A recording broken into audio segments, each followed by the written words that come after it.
एक बार की बात है, एक बुद्धिमान भिक्षु पहाड़ों की गोद में बसे एक मठ में रहता था। मठ के पास ही एक छोटा सा गांव था, जहां रहने वाले ज्यादातर लोग शराब पीने और जुए खेलने के बुरे लती में फंसे हुए थे। भिक्षु इस दुख को देखता तो उसका मन व्याकुल हो जाता। उसने गांव वालों को कई बार समझाने की कोशिश की, उन्हें अपने बुरे लती छोड़ने का उपदेश दिया, परंतु सब व्यर्थ। एक दिन भिक्षु गांव के तालाब के किनारे ध्यान साधना कर रहा था। कुछ गांव के लोग वहां से गुजरे और उसे देखकर हंसने लगे।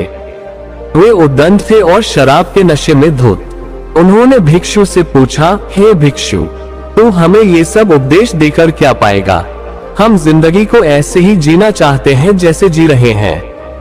तू क्यों अपने आप को कष्ट देता है? भिक्षु ने कुछ नहीं कहा, सिर्फ मुस्कुरा दिया। उसने धीरे से तालाब से एक पत्थर उठाया और उस पर कुछ पंक्तियां लिखी। फिर उसने वह पत्थर उन आदमियों की तरफ फेंका। पत्थर तालाब के बीचों बीच जाकर गिरा और पानी में हलचल पैदा हो गई। लहरें चारों तरफ फैलती चली गईं। भिक्षु ने कहा, देखो, मैंने एक छोटा सा पत्थर पानी में फेंका, लेकिन देखो इससे कितनी बड़ी लहरें उठी।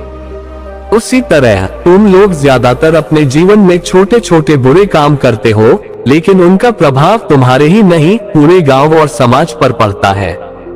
ये बुरी आदतें लहरों की तरह फैलती हैं और दूसरों को भी अपनी चपेट में ले लेती हैं। उस दिन गांव वालों की आंखों में पहली बार कुछ सच्चाई झलकी।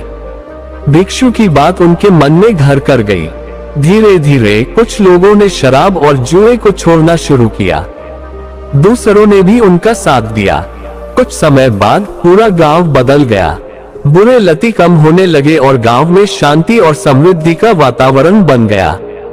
इस तरह भिक्षु ने बिना किसी उपदेश के, बिना किसी बल के, सिर्फ एक छोटे से उदाहरण के जरिए गांव वालों को उनके बुरे लती से मुक्त कराया।